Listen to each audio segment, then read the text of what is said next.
Shri Venkateswara gold తాకట్టులో ఉన్న మీ బంగారాన్ని విడిపించి కొనబడును.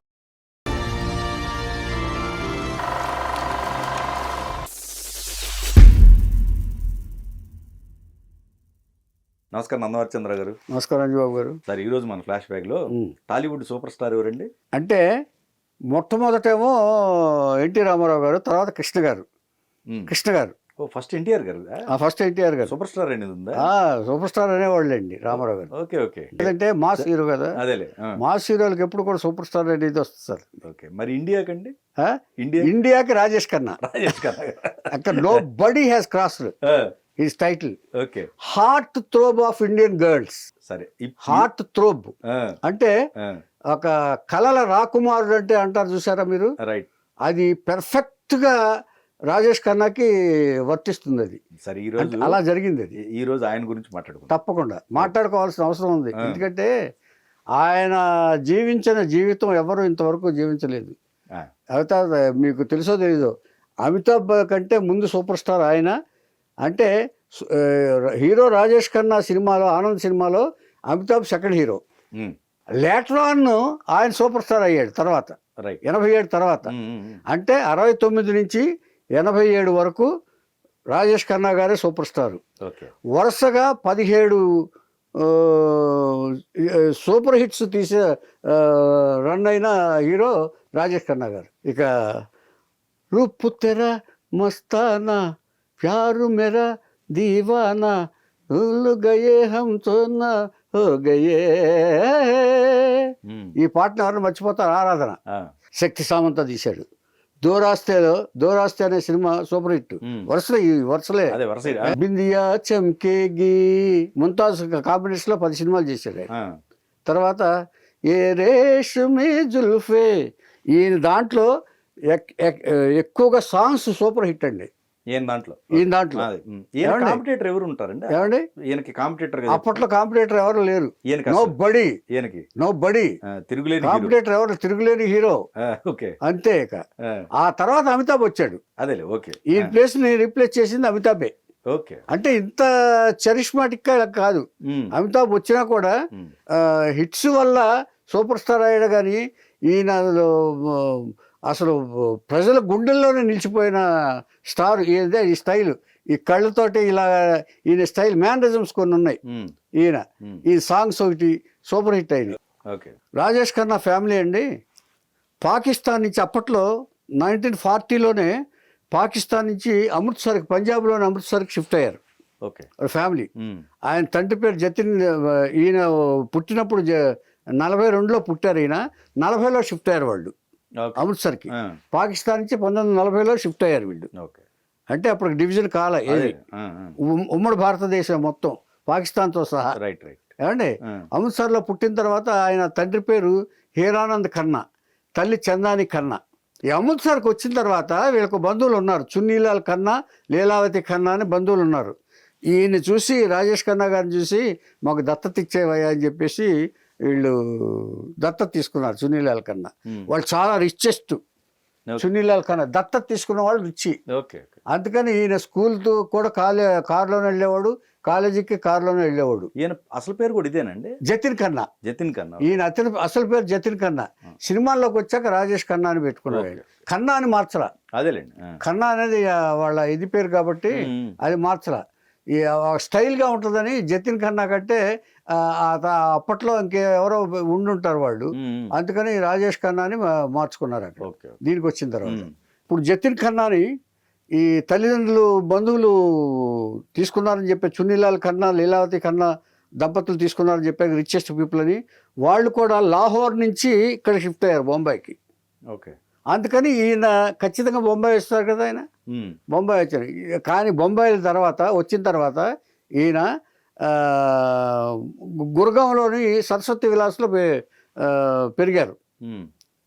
అక్కడ పెంచారు వాళ్ళు.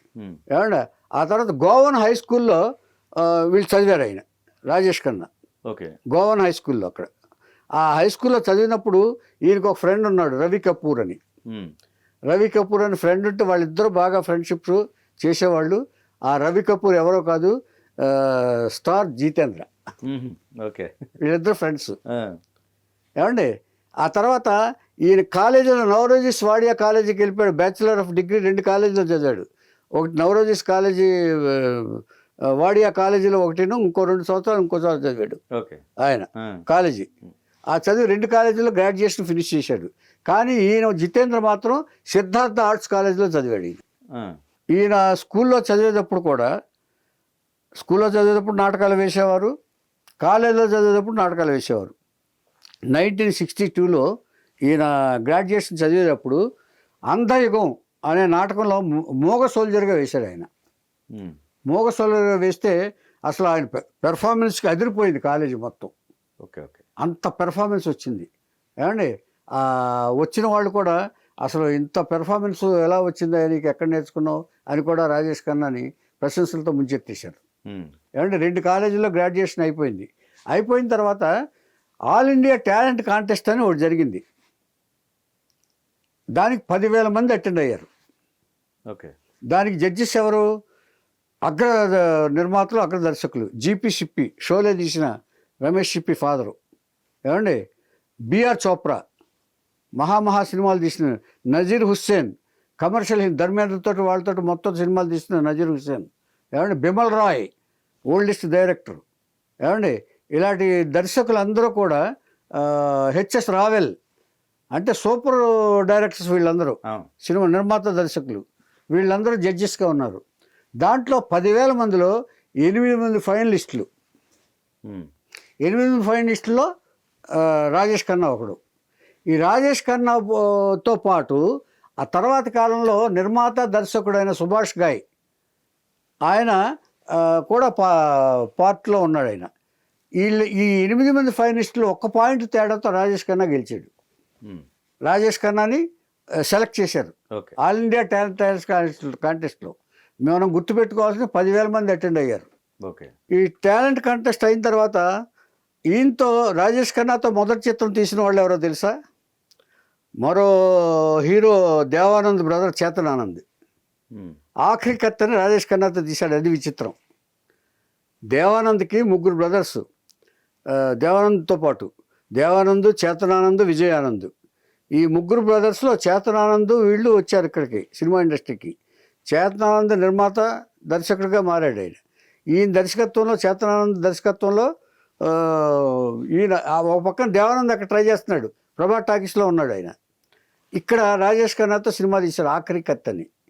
ఇక ఆఖరి కత్తి తీసిన తర్వాత ఆ జడ్జెస్లో ఒకడైన శక్తి సామంత అని సూపర్ హిట్ సినిమాలు తీసినాడు ఆయన. శక్తి సామంత ఆరాధన అనే సినిమా తీశాడు. ఆ ఆరాధన సినిమా షర్మిల ఠాకూర్తో తీసి సూపర్ డూపర్ హిట్ అయింది. అదే రూపు తెరా మస్తానా సాంగ్ ఆ యూత్లో బాగా అప్పట్లో రూపు తెరా మస్తానా సాంగ్కి విపరీతమైన క్రేజీ సాంగ్ అయిపోయింది. రాజేష్ ఖన్నా క్రేజీ స్టార్ అయిపోయాడు. ఆ వెంటనే ముంతాజ్తో దూరాస్తే, ఆ దూరాస్తే బిందియా చమ్కేగి ఈ పాట సూపర్ హిట్.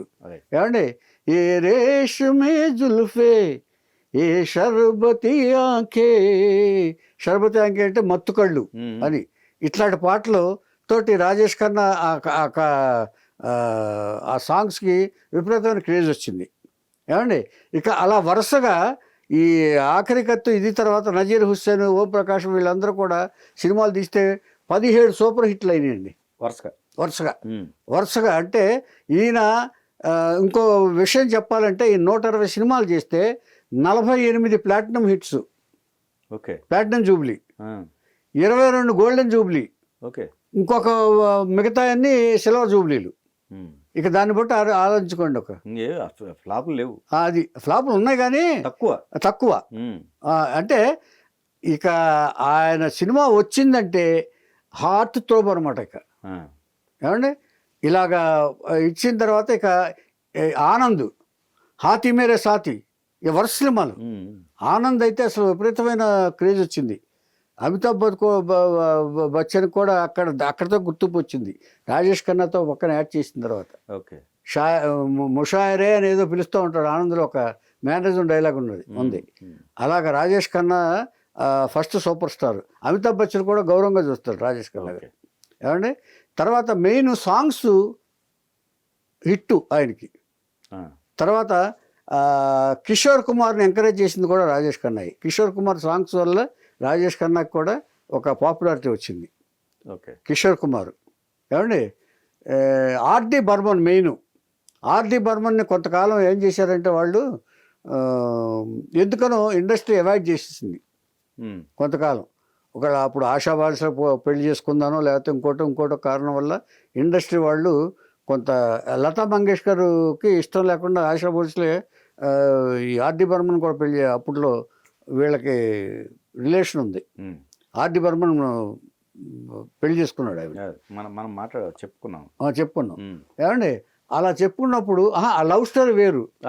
ఆ తర్వాత ఈవిడ ఆర్డి బర్మన్ తోటి ఇచ్చేసారు. చేసిన తర్వాత ఆర్డి బర్మన్ ఇండస్ట్రీ అవాయిడ్ చేసింది కొంతకాలం పాటు. సినిమాలు ఇవ్వాల, ఇది మామూలే. సినిమాలు అవాయిడ్ చేయటం, ఎవరన్నా సో పలానా వాళ్ళు చెప్పారని అవాయిడ్ చేయటం ఇది మామూలే. అలాంటి టైంలో ఈ రాజేష్ ఖన్నా గారు తన సినిమాలన్నిటికీ ఆర్డి బర్మన్ పెట్టించాడు. ఆయన ఎంకరేజ్ చేశాడు. ఎక్కడికి వెళ్తే అక్కడ సాంగ్స్, ఫ్లైట్లో వెళ్తే కూడా వీళ్ళు ఈ రాజేష్ ఖన్నా కోసం సాంగ్స్ ట్యూన్ చేసేవాడంట ఆయన, ఆర్డి బర్మన్ గారు. ఓకే. ఎలాగైనా హిట్ చేయాలి, రాజేష్ ఖన్నా నాకు లైఫ్ ఇచ్చాడు, రాజేష్ ఖన్నా కోసం నేను ఏమైనా చేస్తానని చెప్పేసి ఆర్డి బర్మన్ గారు ఎక్కడికి వెళ్తే అక్కడ కూడా వెళ్ళేవాడంట, తీసుకెళ్ళేవాడంట ఈయన ఆర్డి బర్మన్. ఎప్పుడు సాంగ్సే, ముందు సాంగ్స్ తీసేసి సినిమాలో ఉన్నా లేకపోయినా ముందు ట్యూన్స్ చేంజ్ చేసేవాడంట రాజేష్ ఖన్నా గారు. ఓకే. ఓకే. ఆ ట్యూన్స్ చేసేసి ఇది తర్వాత సినిమాలో చేద్దాం, ఇది ఇప్పుడు లేదు ఇంకో సినిమాలో చేద్దాం అని చెప్పి ట్యూన్స్ అన్ని స్టాక్ పెట్టుకునేవాడంట. ఓకే. అలాగా ఆర్డి బర్మన్ని 10 సంవత్సరాల పాటు దాదాపు ఆయన సూపర్ స్టార్గా ఉన్నంతకాలం ఆర్డి బర్మన్ ఎంకరేజ్ చేశారు. ఆరాధన కూడా అదే ఏమండి. అలాగే హీరోయిన్స్తో షర్మిలా ఠాగూర్, ముంతాజ్తో 10 సినిమాలు చేశాడు. షర్మిలా ఠాగూర్ కాంబినేషన్లో ఆల్ హీరోయిన్స్ తోటి చేశాడు ఆయన మొత్తం. అండ్ దాదాపుగా 160-170 సినిమాలు ఇచ్చేశాడు ఆయన. తర్వాత 1960లో ఈయన ఫస్ట్ క్రష్ అంజు మహేంద్ర అనే హీరోయిన్. ఈయన ఇండస్ట్రీకి వచ్చాక ఫస్ట్ సినిమాలో యాక్ట్ చేయటం మొదలుపెట్టిన తర్వాత అంజు మహేందర్ తోటి 7 years సహజీవనం చేశాడు. ఆయన పెళ్లి చేసుకున్నాడు. 7 years సహజీవనం చేసిన తర్వాత డింపుల్ కపాడియా రాజేష్ ఖన్నాని ఇష్టపడటంతో బాబీ రిలీజ్ అవ్వకముందే, బాబీ ఇంకా రిలీజ్ అవ్వాల, పెళ్లి చేసేసుకున్నాడు ఆయన. ఆవిడకి 16 ఏళ్ళు, ఈయన 31 ఏళ్ళు.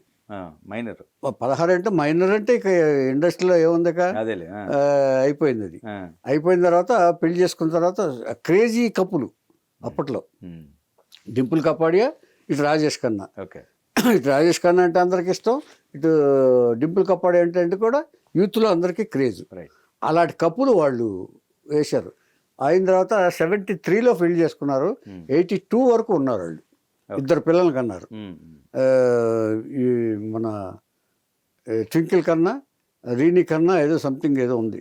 ఇద్దరు. ఈవిడేమో అక్షయ్ కుమార్ని పెళ్లి చేసుకుంటే ఆవిడేమో ఫారెన్లో బిజినెస్ మ్యాన్ పెళ్లి చేసుకున్నారు. 2 పెళ్ళిళ్ళు, 2 హ్యాపీగా ఉన్నారు పిల్లలు. తర్వాత టీనా మునీము ఈయన లవ్ చేసింది. టీనా మునీం కూడా హీరోయిన్, 10 సినిమాల్లో యాక్ట్ చేశారు ఇద్దరు. అందరూ సినిమాల్లో యాక్ట్ చేసిన వాళ్ళే మొత్తం. సినిమాల్లో 10 సినిమాల్లో యాక్ట్ చేసిన తర్వాత పెళ్లి చేసుకోమని అడిగింది టీనా మునీం రాజేష్ ఖన్నాని. ఇక్కడ మనం గుర్తించాల్సింది ఏంటంటే రాజేష్ ఖన్నా ఏం ఆలోచించాడు, డింపుల్ కన్నా ఎందుకు ఇవ్వలేదు అనేది ఈ రిలేషన్షిప్లో అందరూ ఒకేలా ఉంటారని అనుకోవడానికి వీల్లేదు. వీళ్ళల్లో నిజాయితీని ఇప్పుడు గ్రహించాలి మనం. ఇప్పుడు నేను చెప్పే విషయంలో రాజేష్ ఖన్నా ఏమన్నాడు తెలుసండి, నేను పెళ్లి మాత్రం చేసుకోలేను, నిన్ను సహజీవనం చేస్తాను, లవ్ చేసావు కాబట్టి ఓకే, పెళ్లి చేసుకుంటే ఏమో డింపుల్ కప్పాడే విడాకులు ఇవ్వమంటే ఇవ్వనంటుంది. అంటే దాని అర్థం ఏంటి, మళ్ళీ షీ మే కమ్, నాతో జాయిన్ అవ్వచ్చు. తర్వాత నేను ఇప్పుడు పెళ్లి చేసుకున్నానంటే ఈ ఇద్దరు పిల్లల మీద, ఆడపిల్లల మీద దాని ప్రభావం పడి వాళ్ళ లైఫ్లు రూయిన్ అయిపోతాయి. ఎంత ఆలోచించాడు చూడండి రాజేష్ ఖన్నా తండ్రిగా. ఆడపిల్లల ప్రభావం అంచేత నేను పెళ్లి మాత్రం చేసుకోలేను. ఇండస్ట్రీలో సహజం కాబట్టి, సహజీవనం కాబట్టి, లవ్ సాధారణం కాబట్టి మనిద్దరం కలిసి ఉందాం, అంతవరకే. నా దీన్ని ఇచ్చేస్తాను, నేను షేర్ చేస్తాను నీతో నా లవ్ని, అంతే తప్ప పెళ్ళికి మాత్రం ఛాన్స్ లేదు.